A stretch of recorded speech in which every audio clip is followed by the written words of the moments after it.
Big boss season 6 top 5ലേക്ക് ആരൊക്കെ എത്തും? ഇതാണിപ്പോൾ social മീഡിയയിലെ പ്രധാന ചർച്ച. നിലവിൽ ടാസ്കിന്റെ ബേസിലായാലും ഓവറോൾ പെർഫോമൻസിന്റെ ബേസിലാണെങ്കിലും ബെസ്റ്റ് പെർഫോമർ എന്ന് വിളിക്കാൻ പറ്റിയ ഒരാൾ പോലും ഇത്തവണത്തെ സീസണിലില്ല. ഒന്ന് പറഞ്ഞാൽ രണ്ടാമത്തേതിന് ബഹളം വെക്കുന്നവരും പേഴ്സണൽ ഗ്രഡ്ജ് വെച്ച് ടാസ്കുകളെ നോക്കിക്കാണുന്നവരുമാണ് ഈ സീസണിലുള്ളത്. പറയത്തക്ക ഒരു അറ്റാച്ച്മെന്റോ ഫീലിംഗ്സോ ഒന്നും ഇവർക്കിടയിലില്ല. കോമ്പറ്റീഷനാണ്, ഒരു അറ്റാച്ച്മെന്റിന്റെ ആവശ്യമില്ല എങ്കിലും പരസ്പരം ഒരു ചെറിയ അറ്റാച്ച്മെന്റ് ഉണ്ടെങ്കിലേ കാണുന്ന പ്രേക്ഷകർക്ക് ഒരു എൻഗേജിങ് ആവുകയുള്ളൂ. മറ്റെല്ലാ സീസണിലും മത്സരാർത്ഥികൾ അറ്റ്ലാസ്റ്റ് അതൊരു ഗെയിം മാത്രമാണെന്ന് മനസ്സിലാക്കിയിരുന്നു. ഇത്തവണ അങ്ങനെയല്ല. ആ നിലയ്ക്ക് ടോപ്പ് 5ലേക്ക് ആരെത്തുമെന്നൊക്കെ പറയുന്നത് വൻ ടാസ്ക് ആയിട്ടുള്ള കാര്യമാണ്. എന്നിരുന്നാലും ബിഗ് ബോസ് ഫാൻ പേജുകളിൽ വന്ന പ്രിഡിക്ഷൻ ലിസ്റ്റുകൾ നമുക്കൊന്ന് നോക്കാം. ഇത് പ്രകാരം ജിൻഡോ, ജാസ്മിൻ, സിജോ, ശ്രീതു, അർജുൻ ഇവരാണ് ടോപ്പ് 5ൽ എത്തുകയെന്നാണ് ഒരു വിഭാഗം പറയുന്നത്. ഇതിൽ തന്നെ ആദ്യം ജാസ്മിനെ എടുക്കാം. ബിഗ് ബോസ് മലയാളം സീസൺ 6ൽ ഏറ്റവും കൂടുതൽ വിമർശനം നേരിടേണ്ടി വന്ന മത്സരാർത്ഥികളിൽ ഒരാൾ. ഗബ്രിയുമായുള്ള കോംബോ, ഹൈജീൻ, മോശം രീതിയിലുള്ള സംസാരം, പെരുമാറ്റം ഇവയെല്ലാം ജാസ്മിന് ഹേറ്റേഴ്സ് ഉണ്ടാക്കി കൊടുത്തു. ഇനി മറുവശത്ത് വന്ന ആദ്യം ദിവസം മുതൽ കഴിഞ്ഞ എപ്പിസോഡ് വരെയും സ്ക്രീൻ സ്പേസ് ലഭിച്ച ഒരേ ഒരാൾ. ടാസ്കുകളിൽ ആക്റ്റീവ്നെസ്, വീടിനുള്ളിലെ ഓരോ പ്രശ്നങ്ങളിലും തന്റേതായ നിലപാടുകൾ തുറന്നു പറയുന്ന വ്യക്തി, സ്വന്തം ടീമിനായി അത്രമാത്രം എഫേർട്ട് എടുത്ത് കളിക്കുന്ന ഒരാൾ. ആകെയുള്ള നെഗറ്റീവ് സൈഡ് ഗബ്രിയുമായുള്ള അൺഡിഫൈൻഡ് റിലേഷൻഷിപ്പും മോശമായ സംസാര രീതിയുമാണ്. ഇത് ഒഴിവാക്കിയാൽ റിയൽ ബിഗ് ബോസ് ഗെയിമറാണ് ജാസ്മിൻ. ടോപ്പ് 5ലെത്താൻ സാധ്യത കൂടുതലുള്ള ഒരാൾ. ഇനി Jinto. Bigg Boss Malayalam season 6ലെ ശക്തനായ മത്സരാർത്ഥി എന്നാണ് പ്രേക്ഷകർ ജിൻഡോയെ വിലയിരുത്തുന്നത്. അതിന് ഒരുപാട് കാരണങ്ങളുണ്ട്. ഒന്നിനെയും കൂസലില്ലാത്ത പ്രകൃതം. സങ്കടം വന്നാലും സന്തോഷം വന്നാലും ദേഷ്യം വന്നാലും ഒരു മറയുമില്ലാതെ തുറന്നു കാട്ടുന്ന വ്യക്തി. വന്ന ആദ്യ ദിവസം മുതൽ ഭൂരിഭാഗവും ഗ്രൂപ്പുകളും കോംബോകളും തേടിപ്പോയപ്പോൾ ജിൻഡോ ഒരു ഒറ്റയാൾ പ്രസ്ഥാനം ഉണ്ടാക്കിയെടുത്തു. സ്വന്തമായി ഗെയിം കളിക്കുകയും സ്ക്രീൻ സ്പേസ് നേടിയെടുക്കുകയും ചെയ്തു.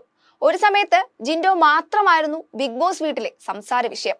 പവർ റൂം ക്യാപ്റ്റൻ ഇത് മാത്രം ടാർഗറ്റ് ചെയ്താണ് ജിൻഡോ മുൻപോട്ട് പോയിരുന്നത്. ഇടയ്ക്ക് വെച്ചുള്ള മോശം സംസാരവും പരാമർശങ്ങളും ഒഴിച്ചു നോക്കിയാൽ സീസൺ 6ലെ മികച്ച മത്സരാർത്ഥി. അത് മാത്രമല്ല, സീസൺ 6ൽ ഒരു എന്റർടൈനർ ഉണ്ടെങ്കിൽ അതും ജിൻഡോ മാത്രമാണ്. നിലവിൽ ഏറ്റവും കൂടുതൽ പ്രേക്ഷക പിന്തുണ ലഭിക്കുന്ന ഒരു മത്സരാർത്ഥി കൂടിയാണ് ജിൻഡോ. അടുത്തതായി Sijo. Bigg Boss Malayalam season 6ൽ സ്റ്റാർട്ടിങ്ങിൽ ശ്രദ്ധ നേടിയ ഒരേ ഒരു വ്യക്തി.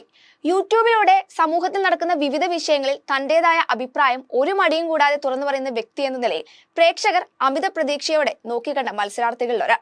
ബിഗ് ബോസിന് പറ്റിയ മത്സരാർത്ഥിയാണെന്ന് പ്രേക്ഷകർ വിധിയെഴുതിയ സിജോയ്ക്ക് ഒട്ടും പ്രതീക്ഷിക്കാതെ വീടിനുള്ളിലെ സാഹചര്യങ്ങൾക്ക് പിന്നാലെ മാറി നിൽക്കേണ്ടി വന്നു. ശേഷം സ്വയം കാട്ടുതീയാണെന്നും കത്തിക്കുമെന്നൊക്കെ പറഞ്ഞാണ് റീ എൻട്രി നടത്തിയതെങ്കിലും കാറ്റുപോയ ബലൂൺ പോലെയാണ് നിലവിൽ സിജോ വീട്ടിലുള്ളത്. വീക്കെൻഡ് എപ്പിസോഡുകളിൽ കൃത്യമായ പോയിന്റുകൾ വിളിച്ചു പറഞ്ഞ് സ്കോർ ചെയ്യുന്നുണ്ടെങ്കിലും അല്ലാത്ത സമയത്ത് ഒരു ആക്റ്റീവ്നെസ് സിജോയുടെ ഭാഗത്ത് നിന്ന് ഉണ്ടാകാറില്ല. അത്തരം ഒരാൾ ടോപ്പ് 5ലേക്ക് എത്തണമെങ്കിൽ അവശേഷിക്കുന്ന ദിവസം ആത്മാർത്ഥമായി പരിശ്രമിക്കേണ്ടി വരും. വോട്ട് മാറ്റി നിർത്തിയാൽ സിജോയുടേതായ കോൺട്രിബ്യൂഷൻ ഇപ്പോൾ ഇല്ല. 10ാം ആഴ്ചയിലെ നോമിനേഷനിൽ നിന്ന് സേവ് ആയത് ഒരു ലക്കിന് പുറത്താണ്.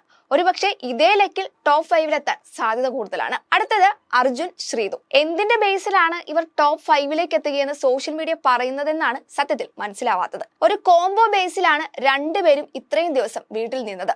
സോഷ്യൽ മീഡിയയിൽ ഈ കോംബോയ്ക്ക് നല്ല ആക്സെപ്റ്റൻസി കിട്ടുന്നുണ്ട്. മറ്റൊന്ന് ശ്രീതു എന്ന സീരിയൽ നടിയോടുള്ള പ്രേക്ഷകരുടെ സ്നേഹമാണ്. ഇവയൊക്കെ കൊണ്ടാണ് രണ്ടാളും വീടിനുള്ളിൽ നിലനിന്നു പോകുന്നത്. തമ്മിൽ ഭേദം ശ്രീതു ആണ്. ടാസ്കുകളിൽ ജയിക്കണം, ക്യാപ്റ്റൻ ആകണം, പവർ റൂമിൽ കയറണം, ഈ ആഗ്രഹങ്ങളൊക്കെ ശ്രീതുവിനുണ്ട്. അതിനായി എഫേർട്ട് എടുക്കുന്നുണ്ട്. അർജുനാണെങ്കിൽ യാതൊരു എഫേർട്ട് എടുക്കുന്നതായി ഇതുവരെ കണ്ടിട്ടില്ല. എല്ലാവരും ചെയ്യുന്നുണ്ടല്ലോ, അപ്പോൾ പിന്നെ ഞാനും ചെയ്യാവുന്ന നിലപാടിലാണ് അർജുൻ പോകുന്നത്. ഈ പറഞ്ഞവര് മാത്രമല്ല, അപ്സര, നോറ ഇവരും ടോപ്പ് 5ൽ എത്തുമെന്ന് പറയുന്നവരും മറുഭാഗത്തുണ്ട്. എന്തായാലും ടോപ്പ് 5ൽ ആരൊക്കെയെന്ന് അറിയാൻ ഇനി അധികം കാത്തിരിക്കേണ്ട ആവശ്യമില്ല. ഈ പറഞ്ഞ പ്രിഡിക്ഷൻ ലിസ്റ്റ് പോലെ തന്നെയാണോ സംഭവിക്കുക, അതോ ഇതിൽ എന്തെങ്കിലും മാറ്റം വരുമോ എന്നൊക്കെ കണ്ടറിയാം.